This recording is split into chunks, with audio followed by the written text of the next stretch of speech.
Vicki Bagwell. I'm assistant professor in the School of Journalism and Broadcasting, and I teach in the public relations sequence.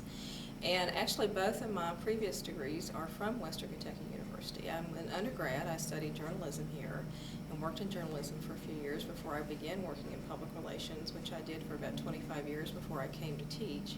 And somewhere along the way, I've got a master's in communications from Western Kentucky University, and so that was about 15 years ago. And so now have decided to come back in the last 2 or 3 years and start teaching at Western Kentucky.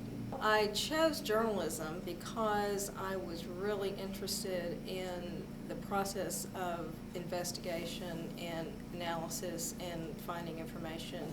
And all of those same skills I'm now used in public relations. And I did work in journalism for many years before I switched over to public relations, but I found like the same skill set. Now the purpose is very different, but I found the same skill set used.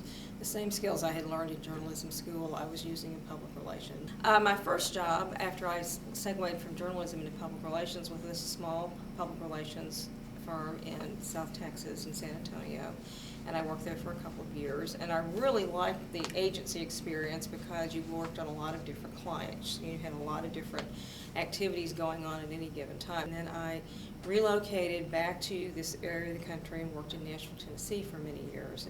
And in Nashville, I worked for a small hospital as a public information person.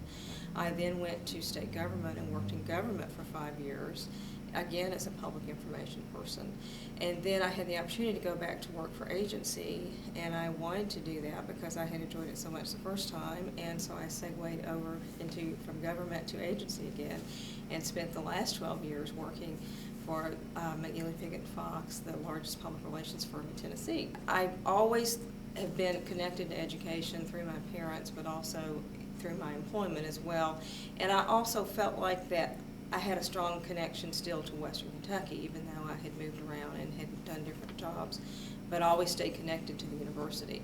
So both of those things came together when the job became available at Western Kentucky, so I decided that maybe I could bring some of my work experience into the classroom and be able to coach students through the process of understanding what public relations is, but also how to be successful in public relations and how to carry on some of those activities that they're learning about in their classes, and be able to also give them the opportunity to take what they're getting from their textbooks and their classroom discussions and move that into actual applied experience.